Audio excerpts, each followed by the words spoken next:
क्या आपको पता है काबा शरीफ आधा क्यों है?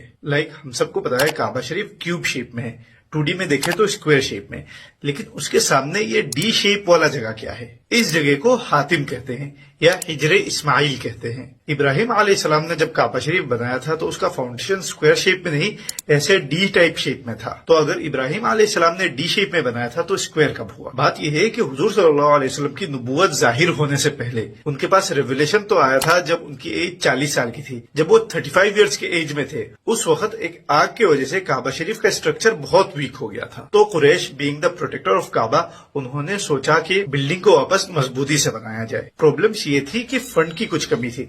उनके पास एक्स्ट्रा पैसे थे, लेकिन वो पैसा सूद की कमाई की थी। अभी देखो, उस वक्त कुरैश थे तो गैर मुस्लिम, लेकिन उनको भी पता था कि इस घर को सूद के पैसे से नहीं बनानी है। उस वक्त उनके पास जितना पैसा था उससे इतना ही हो पाया कि काबा शरीफ को इस स्क्वायर शेप में बनाए, और जो हिजरे इस्माइल वाला पार्ट है उसको ऐसा मार्क करके रख दिया कि इब्राहिम अलैहिस्सलाम ने फाउंडेशन में अपने ओरिजिनल प्लान्स में इसको भी काबा शरीफ का हिस्सा बनाया था। हुजूर सल्लल्लाहु अलैहि वसल्लम ने फरमाया, ये जो पार्ट है इसको भी काबा शरीफ के अंदर का ही हिस्सा मानेंगे।